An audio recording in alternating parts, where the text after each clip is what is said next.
আমরার সিলেটর জকিগঞ্জ খানাইঘাট জড়িয়া মুক্তিযুদ্ধর এই স্মৃতিগুলোও জড়িত আছে, আমার আসলে ব্যক্তিগতভাবে জানা আছিল না।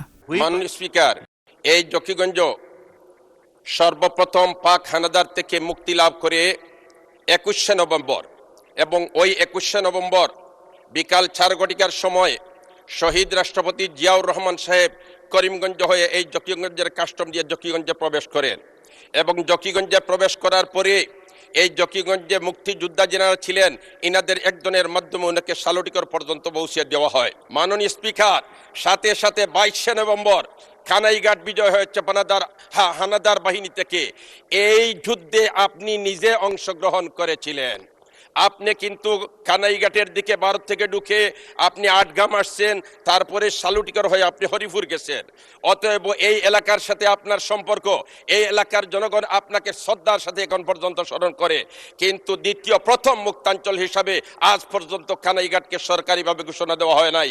অতএব আমি আশা রাখবো জকিগঞ্জকে প্রথম মুক্তাঞ্চল এবং কানাইঘাটকে দ্বিতীয় মুক্তাঞ্চল হিসাবে ঘোষণা সরকারিভাবে দেওয়া হোক। শুধু আমার নাই তো, আমি এটা শোনার পরে অনেক বয়স্ক আমার মাদ্রাসার নায়েবে মুহতামিম সাহেবরে আমি জিকাইছি, টানটানোরও এটাও জানা আছিল। আজকে আমরার মোহতারাম এমপি সাহেব হজরত মাওলানা মুফতি আবুল হাসান সাহেবের মাধ্যমে আমরা মুক্তিযুদ্ধের এই স্মৃতিটাও আমরা জানতাম পারলাম। বাংলাদেশের মুক্তিযুদ্ধর মহানায়ক শহীদ মেজর জিয়াউর রহমান সাহেব তাইন সর্বপ্রথম জকিগঞ্জ হইয়া যে এখানে আইসেন, এই স্মৃতির সংবাদটা আমরা জানা আছিল না।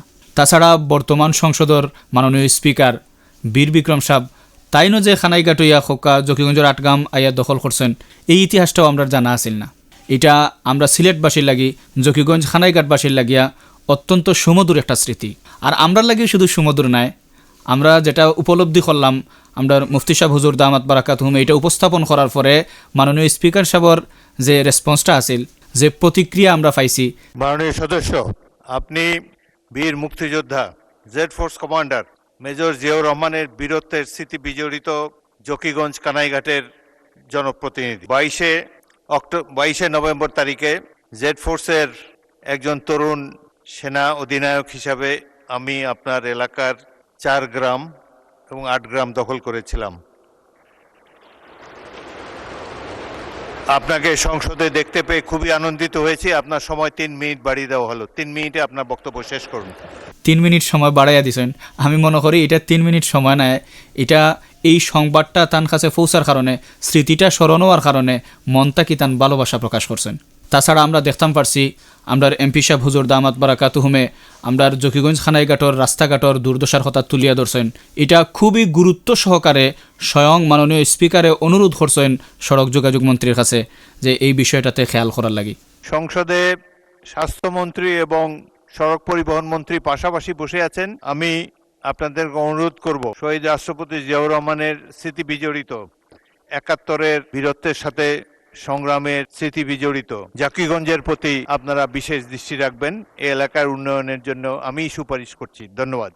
আল্লাহ তাআলায় শহীদ মেজর জিয়াউর রহমান সাহেবরে জান্নাতের উচ্চ মাকাম দান করুকা। তাছাড়া মাননীয় স্পিকার বীর বিক্রম সাহেব আল্লাহ তাআলায় তানও হায়াত বরকত দুকা। আল্লাহ তাআলায় তাদের ন্যায়ের প্রতীক হিসাবে কবুল করুকা। আর আমরার মুফতি সাহেব হুজুর দামাত বারাকাতুহুম আল্লাহ তাআলায় হজরতর ও ইলম আমলের মধ্যে আরও বেশি বরকত দান করুকা। আল্লাহ তাআলায় তার মাধ্যমে আমরার সিলেটর মানরে আরও উঁচা স্থান লইয়া যাক্কা। আমরার সিলেটর যত অসুবিধা হল আছে আল্লাহ তাআলায় হজরতর মাধ্যমে সবগুলারে সুবিধা করিয়া দক্কা। আর সর্বশেষ আরও একটা জিনিস যেটা আমরা মুফতি সাহেব হুজুর দামাত বারাকাতুহুমে উপস্থাপন করছেন, এটা আমরাও জোর দাবি জানাইয়ার যে আমরার জকিগঞ্জরে প্রথম মুক্তাঞ্চল আর খানাইঘাটে দ্বিতীয় মুক্তাঞ্চল হিসাবে রাষ্ট্রীয়ভাবে ঘোষণা দেওয়া হোক।